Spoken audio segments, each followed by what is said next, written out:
Hi friends, welcome to Lakshmi Family Vlogs. இன்னைக்கு நம்ம என்ன வீடியோ பார்க்க போறோம்னா மஷ்ரூம் கிரேவி எப்படி செய்யலாம்னு பார்க்கலாமா? வாங்க வீடியோக்குள்ள போலாம். மஷ்ரூம் கிரேவி சப்பாத்தி மட்டும் இல்லாமல் இட்லி, தோசை, ரைஸுக்கு கூட சூப்பராக இருக்கும். வீடியோ ஃபுல்லாக பார்த்துட்டு எப்படி இருக்குன்னு செஞ்சு பார்த்துட்டு மறக்காமல் கமெண்ட் பண்ணுங்கள்.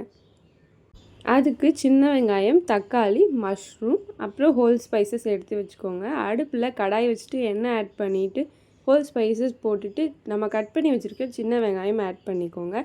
சின்ன வெங்காயமில் செஞ்சு பாருங்கள், சூப்பராக இருக்கும். இந்த அளவுக்கு வதங்கினதுக்கப்புறம் நம்ம கட் பண்ணி வச்சுருக்க தக்காளியும் ஆட் பண்ணிக்கலாம். இது கூட உப்பு ஆட் பண்ணிக்கோங்க, சீக்கிரம் வதங்கி வரும்.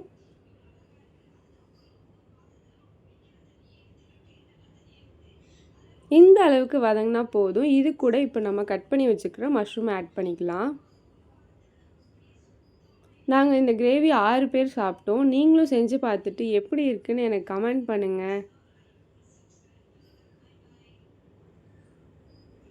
இப்போது இதுக்கான மசாலா ஆட் பண்ணலாம். அதுக்கு கறி மசாலாத்தூள், வீட்டில் அரைச்ச குழம்பு மிளகாய்த்தூள், அப்புறம் உங்கள் காரத்துக்கு தேவையான அளவு மிளகாய்த்தூள் ஆட் பண்ணிக்கோங்க. நாங்கள் 1/2 டேபிள் ஸ்பூன் ஆட் பண்ணியிருக்கோம். இது கூட லைட்டாக மஞ்சத்தூள் ஆட் பண்ணிக்கோங்க. மஷ்ரூம்லேருந்து தண்ணி வரும். ஸோ உங்களுக்கு எப்படி கிரேவி வேணுமோ அதுக்கேற்ற மாதிரி தண்ணி ஆட் பண்ணிக்கோங்க. தண்ணி ஆட் பண்ணி ஒரு கொதி வந்ததுக்கப்புறம் இதுக்கான ஒரு பேஸ்ட் ரெடி பண்ணலாம். தேங்காய், 4 முந்திரி, கசகசா அரைச்சி பேஸ்ட்டாக எடுத்துக்கோங்க. இப்படி ஒரு கொதி வந்ததுக்கப்புறம் அந்த அரைச்ச பேஸ்ட்டை இது கூட ஆட் பண்ணிக்கலாம்.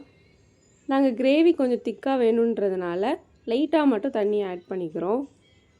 ஜார் அரிசியை அந்த தண்ணியை ஊற்றிக்கோங்க. ஒரு மிக்ஸ் கொடுத்துட்டு மூடி வச்சுட்டு 5 நிமிஷம் கழித்து ஓப்பன் பண்ணிங்கன்னா கிரேவி இப்படி இருக்கும் சூப்பராக. இது கூட கருவேப்பிலை, மல்லி ஆட் பண்ணிக்கோங்க. அவ்வளோதான் நம்மளோட மஷ்ரூம் கிரேவி. எப்படி இருக்குன்னு மறக்காமல் செஞ்சு பார்த்துட்டு கமெண்ட் பண்ணுங்கள். இந்த மாதிரி மோர் வீடியோஸ்க்கு எங்களை லைக் பண்ணுங்கள், ஷேர் பண்ணுங்கள், சப்ஸ்கிரைப் பண்ணுங்கள். இன்னொரு வீடியோவில் உங்களை சந்திக்கிறேன். பாய்.